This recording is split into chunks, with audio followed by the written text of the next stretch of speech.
Hello friends, आज की date है 10 अक्टूबर 2023। आज से आपको प्रीलिम के लिए 207 डेज आपके हाथ में, अगर आपको प्रीलिम देना होगा 2024 का। देखते हैं द हिंदू में क्या है। फर्स्ट न्यूज़ है, असेंबली इलेक्शंस इन द 5 की स्टेट्स इन नवंबर। नवंबर में इलेक्शंस होंगे, से स्टार्ट हो गए नवंबर में। 5 स्टेट के इलेक्शंस होंगे। कौन कौन से स्टेट के होंगे? छत्तीसगढ़, मिजोरम, मध्य प्रदेश, राजस्थान, तेलंगाना। ठीक है, इतना इंपॉर्टेंट नहीं है, बस ऐसे ही याद रखिए। Israel imposes total siege on Gaza, death count increase rises. ठीक है, देखिए ये गाजा स्ट्रिप है, ये इसराइल है वाइट कलर का। तो गाजा स्ट्रिप के ऊपर इन्होंने पूरा इम्पोजिशन अभी लगा दिया है। तो इसके अंदर कोई इंपोर्ट एक्सपोर्ट नहीं हो सकता, कोई चीज़ आ नहीं सकती। इनकी इलेक्ट्रिसिटी कट कर दी गई है, वाटर सप्लाई कट कर दिया गया है। इनका सारा जो बाहर से इनको जो मिलता था वो चीज़ें इन्होंने कट कर ली है। ठीक है, तो यही इन्होंने बोला है। उसके बाद इन्होंने ये बोला है, इन्होंने अटैक होने से पहले पूरी इनकी फोर्स जो थी वो वेस्ट बैंक के ऊपर लगाई हुई थी। तो ये वेस्ट बैंक से फोर्स निकल के इनकी अभी गाजा की तरफ आ रही है। ठीक है, यही इन्होंने बोला है। 3 लाख की फौज है, जो रिजर्व फोर्स थी उनकी, वो निकल चुकी है वहाँ से। और उन्होंने ये बोला है कि हमास ने जो अटैक किया है वो एक इनको कंपेयर किया है इन्होंने 9/11 जो यूएसए के अंदर अटैक हुआ था ट्विन टावर के ऊपर, तो उससे उन्होंने इसको कंपेयर किया है और उससे बहुत गुना ज़्यादा ये अटैक है इन्होंने बोला है। और इसराइल का ये 900 लोग मर चुके हैं अभी तक हमास के द्वारा मार दी गई। और जो गाजा के अंदर इसराइल ने जो मतलब जो ऑपरेशंस किए उसके अंदर गाजा स्ट्रिप के अंदर 560 पीपल्स की मौत हो चुकी है। ठीक है, और इसराइल की इन्होंने हमास ने 1,100 हॉस्टेज बना लिए। ठीक है, और उनको फूड नहीं, इलेक्ट्रिसिटी नहीं है और वाटर भी नहीं है। ठीक है, इतना ही इस आर्टिकल में, बाकी कुछ नहीं। उसके बाद central led government will hold caste census से Congress working committee CWC। Congress ने ये बोला है कि जहाँ जहाँ पे हमारी गवर्नमेंट है वहाँ वहाँ पे हम अभी कास्ट सेंसस करेंगे। ठीक है, ये कास्ट सेंसस नहीं करते, ये कास्ट सेंसस सिर्फ सेंट्रल गवर्नमेंट कर सकती है। कास्ट सर्वे करेंगे। ठीक है, कास्ट सर्वे करेंगे, ये बात याद रखिए। कास्ट सेंसस सिर्फ सेंट्रल गवर्नमेंट कर सकती है। और जो स्टेट गवर्नमेंट कंडक्ट कर रही है, बिहार में जो कंडक्ट किया है वो कास्ट सर्वे था, कास्ट सेंसस नहीं था। और वो कास्ट सेंसस के अंदर स्टेट गवर्नमेंट डाटा कलेक्ट कर सकती है, उसको पब्लिश भी कर सकती है। ठीक है, उसके बाद इकोनॉमिक्स का नोबेल प्राइज दिया गया है, किन्हें दिया गया है? कॉल्डिया गोल्डिन। ठीक है, कॉल्डिया गोल्डिन, इनको इकोनॉमिक्स का नोबेल प्राइज दिया गया है। और इनका वर्क किस पे था? For research on work place gender gap, इनके ऊपर इन्होंने वर्क किया। 77 ईयर्स की है ये, यूएसए की। और उन्होंने यूएसए के अंदर जो 200 साल में जो वर्क की हिस्ट्री रही है उसका उन्होंने एनालाइज किया और उन्होंने बताया कि वेजेस बढ़े लेकिन वुमेंस के वेजेस नहीं बढ़े, ट्रेड बढ़ा लेकिन वुमेंस के वेजेस नहीं बढ़े मैंस के आदमी के हिसाब से। तो यही इन्होंने बोला है। और इन्होंने हार्वर्ड यूनिवर्सिटी में पढ़ाती है, अभी प्रोफेसर है वहाँ पे। ठीक है, शी स्टडीड, ये देखेंगे थोड़ा data. She studied the 200 years of women's participation in the workplace, okay, showing that despite the continued economic growth continue हो रही है, women's pay did not continuously catch up to men's. Men's के इतना women's का पे बढ़ा नहीं है, मतलब उनकी तनख्वाह बढ़ी नहीं है। A divide still exist despite the woman gaining higher level of education than man. Man से ज़्यादा भी एजुकेशन वुमन ले ली तभी भी ये जो डिवाइड है वो बरकरार है, ये इन्होंने बोला है। In America that we in 1990s our labour force participation rate for woman was highest. 1990s में हमारा हाईएस्ट था woman force participation, and now it is highest in the world. और अभी भी ये दुनिया में हाईएस्ट है। ठीक है, उसके बाद उन्होंने बोला कि वुमन जो जॉब लेती है वो एकदम घर से नज़दीक लेती है, क्योंकि जब भी उनको उनको नीड लगे तो वो आपके घर पे जा सके, इसकी वजह से भी उनको कम पेमेंट मिलती है, ये इन्होंने बोला। ठीक है, उसके बाद एडिटोरियल है, इंपॉर्टेंट एडिटोरियल है, मेंटल हेल्थ से रिगार्डिंग एडिटोरियल है। और उसका इनफॉर्मल वर्क से कैसे रिलेशन है ये इन्होंने बोला है। 10 दिसंबर को वर्ल्ड मेंटल हेल्थ डे था। उसकी थीम थी mental health as a universal human right. एक यूनिवर्सल ह्यूमन राइट है मेंटल हेल्थ। ठीक है, इंटरनेशनल लेवल ऑर्गेनाइजेशन की एक रिपोर्ट के हिसाब से दुनिया में 15% जो वर्किंग अडल्ट है वो मेंटल हेल्थ डिसऑर्डर से सफ़र कर रहे हैं। ठीक है,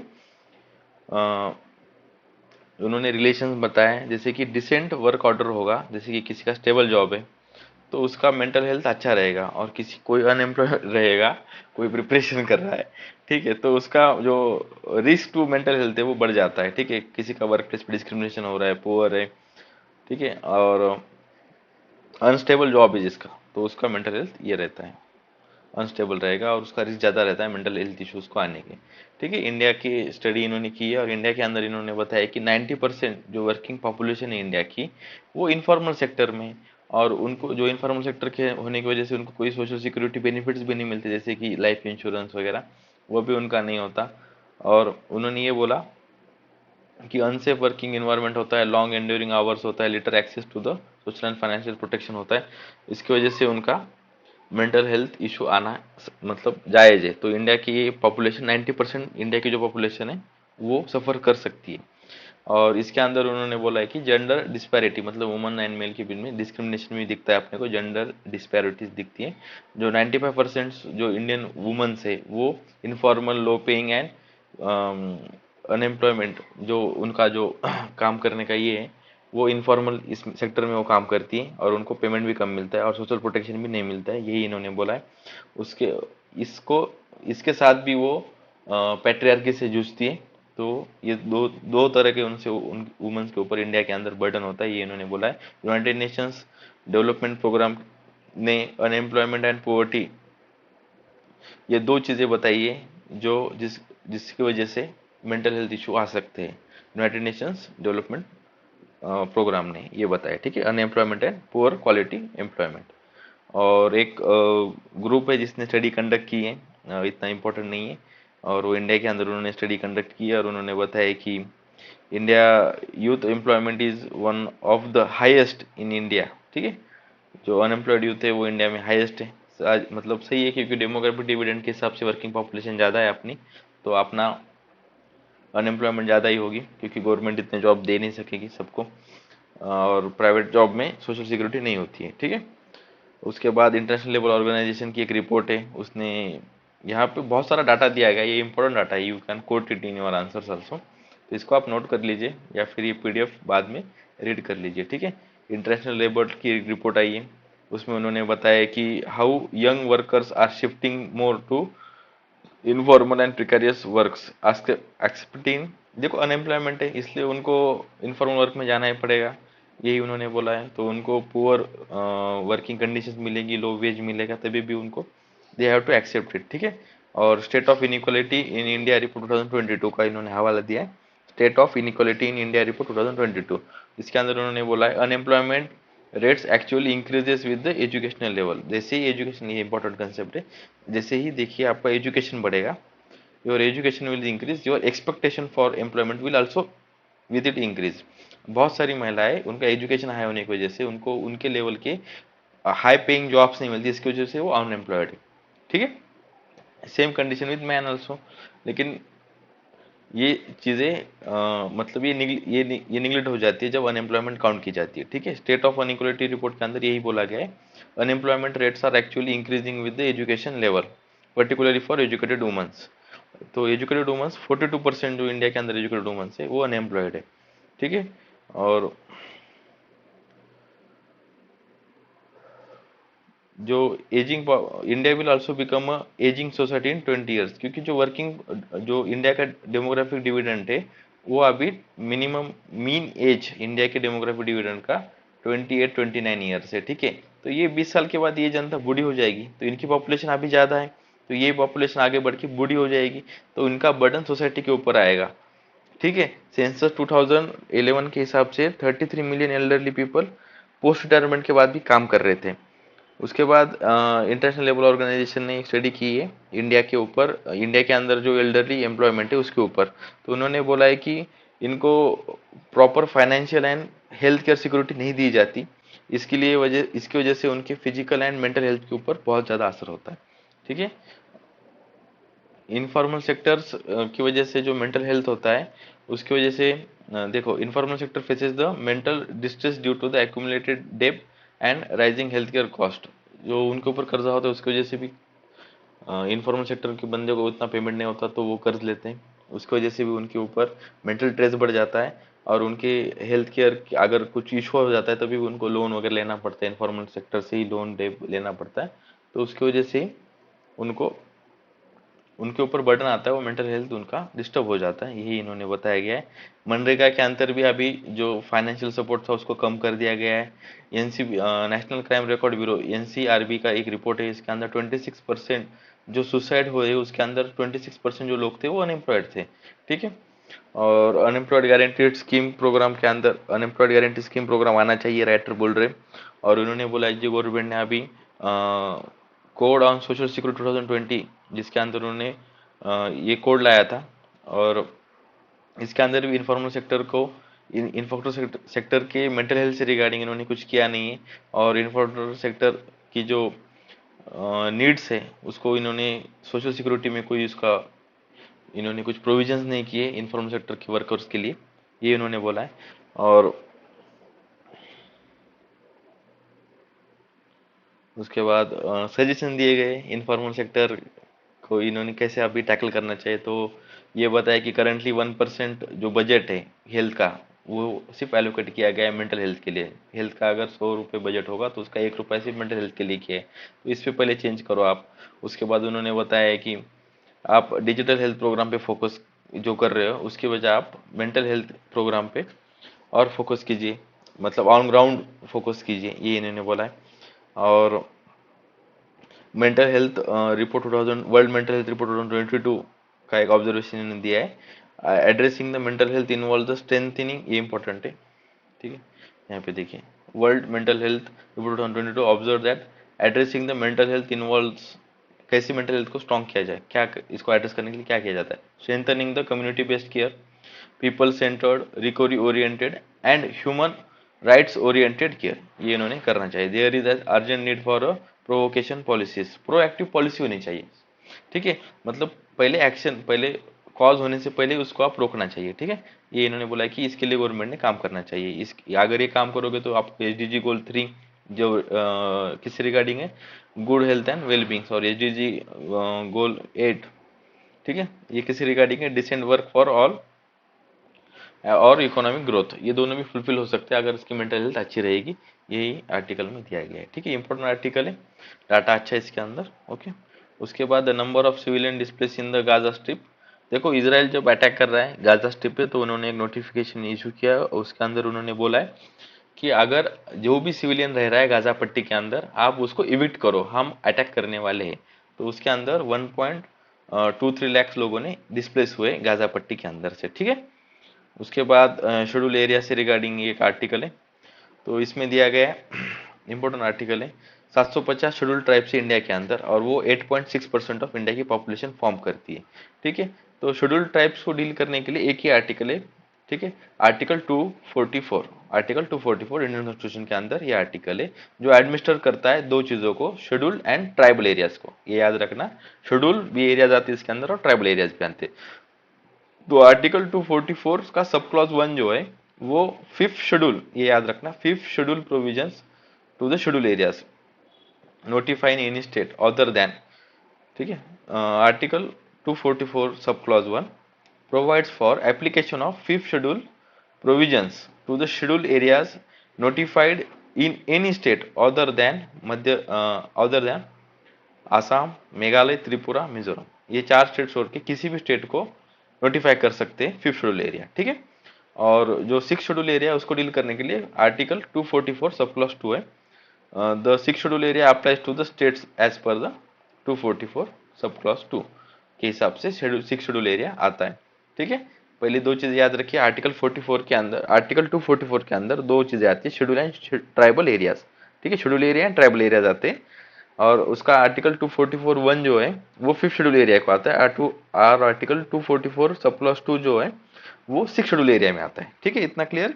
आगे देखते हैं, इंडिया के अंदर जो शेड्यूल एरियाज है वो टोटल 11.3% ऑफ लैंड कवर करते हैं पूरे इंडिया के जियोग्राफिकल एरिया का। ठीक है, 11.3% अच्छा डाटा है। और 10 शेड्यूल जो है 10 स्टेट्स है जो शेड्यूल 5 के अंदर आते हैं। कौन कौन से स्टेट है शेड्यूल एरियाज के अंदर आते हैं, 10 स्टेट्स कौन कौन से, आंध्र प्रदेश, तेलंगाना, ओडिशा, झारखंड, छत्तीसगढ़, मध्य प्रदेश, राजस्थान, गुजरात, महाराष्ट्र, हिमाचल प्रदेश, ठीक है, ये स्टेट्स आते हैं। और इन्होंने ये बोला है कि अभी केरल ने सजेस्ट किया था कि हमारे कुछ एरिया आप शेड्यूल एरिया में डालिए, तो उसके ऊपर गवर्नमेंट ने कुछ एक्शन नहीं ली गई है। उसका आगे देखेंगे क्या रीजन दिया गया है। देखिए 29%, 59% ऑफ इंडिया जीएसटी पॉपुलेशन जो है वो नोटिफाइड, जो शेड्यूल एरिया नोटिफाई किया उससे बाहर रहती है, ठीक है। 59% जो पॉपुलेशन है वो शेड्यूल मतलब जो मार्क किया है उससे बाहर रहती है, ये इन्होंने बोला है। इसकी वजह से उनको क्या क्या डिनाई होता है, उनको right to fair compensation, transparency land acquisition, rehabilitation and resettlement act 2013 और बायोलॉजिकल डाइवर्सिटी एक्ट 2002, इसके अंदर उनको बेनिफिट्स नहीं मिलते, इसके अंदर वो रेगुलेट नहीं किया जाता क्योंकि वो शेड्यूल एरिया के अंदर नहीं रहते, लेकिन वो पॉपुलेशन तो रहती शेड्यूल ट्राइब की। तो 1995 में दिलीप सिंह भूरिया, ठीक है, दिलीप सिंह भूरिया की कमेटी कंस्टिट्यूट की गई थी कि जो पंचायत राज इंस्टीट्यूशन है उसको एक्सटेंड किया जाए शेड्यूल एरिया के अंदर उसके लिए। और उसके अंदर उन्होंने ये सजेशन दिया गया था कि शेड्यूल एरिया के बाहर के भी अंदर जहाँ पॉपुलेशन एसटी की ज्यादा है वहां पे भी आप इसको एक्सटेंड करो, लेकिन उसके ऊपर कुछ काम नहीं किया गया, ठीक है। और प्राइम मिनिस्टर ही जो एक ही बंदा है जो नोटिफाई कर सकता है schedule area. Scheduled area notify कौन कर सकता है, सिर्फ प्राइम मिनिस्टर कर सकता है, ठीक है, ये बात इंपॉर्टेंट, इसको नहीं भूलना है। और ये कमेटी भी 1995 में गठित की गई थी, इसको भी याद रखिए, दिलीप सिंह भूरिया, यहाँ पे देखिए भूरिया दिया है सिर्फ, लेकिन इनका पूरा नाम दिलीप सिंह भूरिया है, ठीक है, कमेटी का पूरा नाम, ठीक है। और India with scheduled areas need to be constituted a tribal constitution, tribal advisory council, जो शेड्यूल एरिया होंगे उसके अंदर ट्राइबल एडवाइजरी काउंसिल बनाई जाएगी जिसके अंदर 20 शेड्यूल ट्राइब्स के मेंबर्स होंगे, ठीक है। और दे एडवाइजेस द गवर्नर, वो गवर्नर को एडवाइस करते हैं कि शेड्यूल ट्राइब के वेलफेयर के लिए क्या क्या करना चाहिए, और गवर्नर उसका हर साल का एक रिपोर्ट उस चीज पे प्रेसिडेंट को सबमिट करता है। ये बात क्लियर हो गई, प्रेसिडेंट शेड्यूल एरिया को नोटिफाई करता है, फिर उसके अंदर शेड्यूल नहीं, ट्राइबल एडवाइजरी काउंसिल टीएसी बनाई जाएगी, और गवर्नर को ये एडवाइज करेगी कि आप क्या क्या वेलफेयर स्टेप लो, शेड्यूल ट्राइब के वेलफेयर स्टेप, और उसके ऊपर फिर गवर्नर एक रिपोर्ट देगा प्रेसिडेंट को हर साल, ठीक है, क्या क्या काम किया है। देखिए the national government has given the direction to the state regarding the administration of schedule areas. Governor can, ये इंपॉर्टेंट है, सेंट्रल गवर्नमेंट एडमिनिस्ट्रेशन कैसी करनी है इसके लिए डायरेक्शन दे सकती है स्टेट को, और governor can repeal amend any law enacted by the parliament or state legislative assembly in the application to the scheduled areas of that state। कोई भी लॉ इंप्लीमेंट करना होगा शेड्यूल एरिया के अंदर तो गवर्नर उसको अमेंड भी कर सकता है, रिपील भी कर सकता है, उसको नाकार भी मतलब नहीं बोल सकता है हम नहीं, उसको रिफ्यूट करेगा नहीं, हमें नहीं करना इम्प्लीमेंट, ठीक है, ये भी कर सकता है उसको इम्प्लीमेंट करने के पहले, ठीक है। और ये पावर गवर्नर के पास है। और जैसे कि स्पेशली जब कोई लैंड ट्रांसफर करना होता है शेड्यूल्ड ट्राइब के अंदर, शेड्यूल्ड ट्राइब एरिया के अंदर, ठीक है, शेड्यूल्ड एरिया के अंदर अगर कोई लैंड ट्रांसफर करना है उससे रिगार्डिंग कुछ लॉ आया होगा तो उसको वो नहीं बोलते कि शेड्यूल्ड ट्राइब पर्सन्स के अलावा किसी और के पास वो लैंड अगर ट्रांसफर हो जाएगी तो इनके पास क्या बचेगा, इसकी वजह से उसके ऊपर वो बैन भी लगा सकते, वो एक्ट को वो रिपील भी कर सकते कि हमें इम्प्लीमेंट नहीं करना है इसको, ठीक है। इसके लिए ही गवर्नमेंट ने पैसा, PESA, पंचायत, ठीक है, panchayat extension to schedule areas act 1996 में इंप्लीमेंट किया था। क्यों, क्योंकि इन स्टेट के अंदर जो शेड्यूल एरिया डिक्लेयर किए गए उसके अंदर पंचायत राज इंस्टीट्यूशन इंप्लीमेंट करने के लिए ये किया गया था, ठीक है। और जब पंचायत राज इंस्टीट्यूशन होगा तो डायरेक्ट डेमोक्रेसी, जो रिप्रेजेंटेटिव जो डेमोक्रेसी वो पार्टिसिपेटरी डेमोक्रेसी हो जाएगी, ग्रास रूट लेवल पे डेमोक्रेसी आएगी, ठीक है। उसके बाद fifth schedule area president declare करता है, ठीक है।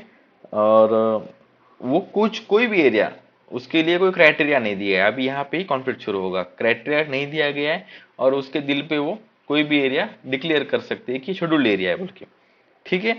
और इसके लिए क्राइटेरिया देने के लिए एक कमेटी बनाई गई थी, लेकिन उनके क्राइटेरिया नहीं दिया उन्होंने, उन्होंने गाइडलाइंस दी है कि आप किस एरिया को एरिया बोल सकते हो, तो उस कमेटी का नाम क्या है, देबर कमेटी, देबर कमेटी, ठीक है। 1961 में कमेटी बनाई गई थी और उन्होंने कुछ गाइडलाइंस दी किस एरिया को आप बोल सकते हो, ठीक है।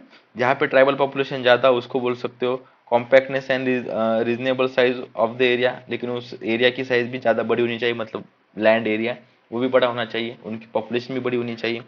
उसके बाद viable administrative entity such as district, taluka और economic backwardness of the area, ये क्राइटेरिया होना चाहिए उनका। इकोनॉमिक, वो आर्थिक दृष्टिया वो गरीब भी होने चाहिए, लोग बैकवर्ड होने चाहिए, और वो एरिया एक डिस्ट्रिक्ट या फिर एक ब्लॉक और तालुका ऐसा तो भी बनना चाहिए। उसके हिसाब से आप किसी भी एरिया को डिक्लेयर कर सकते हो। यहाँ पे कहीं नहीं दिया गया है कि जो शेड्यूल एरिया नया डिक्लेयर करना है वो एक कंटिजेंसी में होना चाहिए, मतलब एक ये होना चाहिए, एक ही भूखंड होना चाहिए, वो अलग अलग पैचेस नहीं हो सकते, ठीक है ना, अलग अलग पैकेट्स ऐसे, यहाँ पे थोड़ा सा, यहाँ पे थोड़ा सा, ऐसा नहीं, एक कंटिन्यू एरिया होना चाहिए, उस एरिया को आप डिक्लेयर कर सकते हो। लेकिन ऐसा कहीं दिया नहीं गया, ऐसा नहीं दिया गया है कि पैचेस में आप डिक्लेयर नहीं कर सकते, ठीक है। तो यही बात आती है कंटिन्यूटी की, कंटिन्यूटी एरिया का कहाँ कंसेप्ट नहीं दिया गया, बट जब भी डिक्लेयर किया जाता है तो उसको कंटिन्यूटी एक बड़ा एरिया को ही कंसिडर करके किया जाता है। तो 2002 में schedule area schedule tribes commission ने भी रिकमेंड किया था, जो जो यहाँ पे इंपॉर्टेंट है, all the revenue villages with 40% and more than the tribal population, ठीक है। जहाँ कोई भी रेवेन्यू रेवेन्यू विलेज, मतलब जहाँ से सरकार रेवेन्यू लेती है, उसके अंदर 40% से ज्यादा ट्राइबल पॉपुलेशन होगी 1951 के सेंसस के हिसाब से, तो आप उसको शेड्यूल एरिया डिक्लेयर कर सकते हो। लेकिन ministry of tribal affair communicated to the state 2018, ये जो डिसीजन, मतलब ये जो सजेशन था, ठीक है, कमीशन का, कौन से scheduled area scheduled tribes commission 2002 के कमीशन का, वो गवर्नमेंट ने 16 साल के बाद 2018 में स्टेट्स को बताया कि आप ऐसा कर सकते हो, ठीक है, कॉम्पैक्टनेस जरूरी नहीं है, बट जो मैंने आपको बताया कंटिन्यूटी ये मैंडेटरी नहीं है, लेकिन तभी भी इसके ऊपर कोई इम्प्लीमेंटेशन नहीं हुआ। इसकी वजह से फाइनली जब पैसा एक्ट बना था, उसके अंदर भी एम्बिगुइटी थी लॉ के अंदर, ऐसे डिक्लेयर किया नहीं था कि यार ये कंटिन्यूटी दो पैचेस में होनी चाहिए या फिर एक ही एरिया होना चाहिए, ठीक है। लेकिन जो पैसा के अंदर है ना, एक्ट डिफाइन विलेज, विलेज को डिफाइन किया गया था एज ऑर्डिनरी कंसिस्टेशन ऑफ हैबिटेशन और ग्रुप ऑफ हैबिटेशन, और हेमलेट, हेमलेट मतलब एक एक कुछ लोग रह रहे गांव के बाहर वगैरह सा, छोटा सा, लेकिन वो गांव नहीं, और a group of hamlets comprising a continuity of managing its traffic in accordance with the traditional and customs। ये important है, वो अपने अफेयर्स मैनेज कर रहे हैं उनके खुद के ट्रेडिशन से और कस्टम से, ये दो चीजें इनको उन्होंने डिफाइन किया था विलेज को, ठीक है। पैसा एक्ट 1996 में जो आया था, उन्होंने डिफाइन किया था विलेज क्या होता है। और पेक्सा एक्ट के अंदर जो ग्राम सभा है, ग्राम ग्राम सभा जो कॉन्स्टिट्यूट की जाती है, वो हर कोई बंदा 18 ईयर्स के ऊपर जो विलेज में होता है उसको ग्राम सभा में इंक्लूड किया जाता है, और जिसका नाम इलेक्टोरल रोल के अंदर है, उससे वो ग्राम सभा बनती है। और इसी डिफिनेशन को अडॉप्ट किया गया था फॉरेस्ट राइट्स एक्ट के अंदर, ठीक है। फॉरेस्ट राइट एक्ट का फुल फॉर्म क्या है, scheduled tribes and other traditional forest dwellers recognition of forest rights act 2006। इसके अंदर क्या किया गया था, जो फॉरेस्ट ड्वेलर्स है उनको थोड़ी लैंड दी गई थी 4 एकड़ तक, और वहां पे वो खेती करके अपना गुजारा कर सकते थे, उनके नाम पे किए की थी, लेकिन वो अपनी लैंड किसी को बेच नहीं सकते थे, बस उनकी लाइवलीहुड चलाने के लिए उनको लैंड दी गई थी, ठीक है। तो ये ग्राम सभा का जो डेफिनेशन है, ये उन्होंने अडॉप्ट किया, किसने, फॉरेस्ट राइट्स एक्ट के अंदर 2006 में आया, उन्होंने यही विलेज का जो डेफिनेशन है पैसा एक्ट से उठाया है, यही यहाँ पे बताया गया। और अब यही सजेशन दिए गए जो बाहर रह रहे, जो एरिया डिक्लेयर नहीं किया लेकिन वो पैचेस पैचेस में रह रहे, कंटिन्यूटी में नहीं है, तो आप उनको इंक्लूड करो शेड्यूल्ड एरिया के अंदर इरिस्पेक्टिव ऑफ देयर कंटिन्यूटी, यही दिया गया।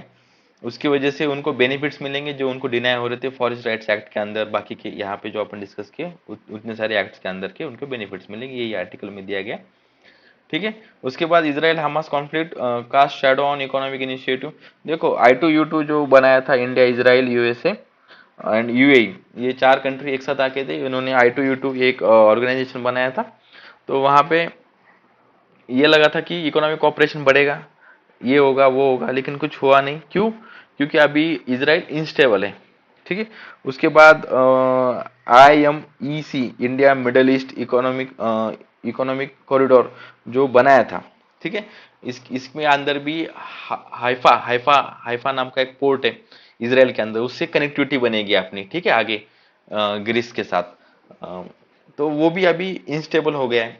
तो जो अब्राहम अकॉर्ड ब्रेक किए गए थे यूएई और बहरीन के साथ इसराइल की रिलेशन नॉर्मल करने के लिए, तो वो भी अभी पानी में गए, क्योंकि अभी कॉन्फ्लिक्ट चल रहा है इसराइल के अंदर। यही इसके अंदर बोला गया है कि कॉन्फ्लिक्ट की वजह से इकोनॉमिक इनिशिएटिव पूरे बंद हो चुके हैं, यही इन्होंने बोला है। उसके बाद Gaza stairs rise worries for inflation physical math and rupees. देखो, ये जो वॉर चल रहा है इसराइल और गाजा के बीच में, गाजा स्ट्रिप के बीच में, तो इसकी वजह से ये बोला गया है कि ऑयल प्राइसेस 3% बढ़ सकती है, ठीक है, यही बोला गया है कि और इम्पोर्ट एक्सपोर्ट महंगा भी हो सकता है, बाकी कुछ नहीं है। उसके बाद बांग्लादेश से रिलेटेड एक न्यूज़ है। बांग्लादेश के जो अपोजिशन पार्टी के लीडर खलीदा जिया, ये इनके ऊपर बहुत सारे करप्शन के चार्जेस वगैरह हैं। तो ये अभी बांग्लादेश के जो करंट गवर्नमेंट है, इनकी गवर्नमेंट है, शेख हसीना जी की गवर्नमेंट है, उन्होंने इनको कंट्री से बाहर जाने के लिए परमिशन देने के लिए ना बोला है। इनका लीवर वगैरह बहुत सारी चीज़ें फेल हो चुकी है, मतलब शी इज़ इल, और उनको ट्रीटमेंट के लिए बाहर जाना है, तो उनको गवर्नमेंट ने ना बोला है आप नहीं जाएंगे क्योंकि आप भाग जाओगे, ठीक है। ये गवर्नमेंट मेरा नहीं कहना है, उन गवर्नमेंट का कहना है। Sri Lanka to take over the chair of Indian ocean rim association. Indian ocean rim association के अंदर 23 स्टेट्स आते हैं, जिसके अंदर इंडिया भी है, ठीक है। और इसके अंदर जो स्टेट्स है वो इंडियन ओशन को जो बॉर्डरिंग स्टेट्स है, सारे नहीं, बहुत कम स्टेट्स है, 23 इतने ही आते हैं। इसके अंदर पाकिस्तान नहीं है, ये बात याद रखिए। और उसको चेयर कौन करेगा? श्रीलंका करेगा। तो इसके बारे में थोड़ा देखते हैं। ऑब्जेक्टिव क्या है इंडियन ओशन रिम एसोसिएशन के? To promote the sustainable growth and balance development for the region and member states, okay. To focus on the areas of economic cooperation which provide the minimum opportunities for development, shared interest and mutual benefits. To promote liberation, remove the impediments and lower barriers towards free and enhance flow of good services investment technology का flow बढ़ने के लिए आप उसके अंदर जो barrier उसको remove करो। ये 3 इनके ऑब्जेक्टिव। बस इतना याद रखिए, ये कोई डिफेंस नहीं है, डिफेंस ग्रुप वगैरह नहीं है, ये सिर्फ ट्रेड को स्मूथ करने के लिए बनाया गया ग्रुप है। और इसके 6 प्रायोरिटी एरियाज है। फर्स्ट है maritime security, trade and investment facilitation, fisheries management, disaster risk reduction, academic and scientific cooperation, tourism promotion and cultural exchange. मतलब इनका ये 6 प्रायोरिटी एरियाज है। और अभी उन्होंने ब्लू इकोनॉमी और वुमेन्स इकोनॉमिक एम्पावरमेंट को भी आइडेंटिफाई किया गया टू फोकस एरियाज बोल के इनके। इतना याद रखिए। इसका पीडीएफ चाहिए होगा तो आप टेलीग्राम के ऊपर स्वैग यूपीएससी बोल के, स्वैग यूपीएससी ओनली ये नाम सर्च करके ग्रुप को ज्वाइन कर सकते हो। Thank you.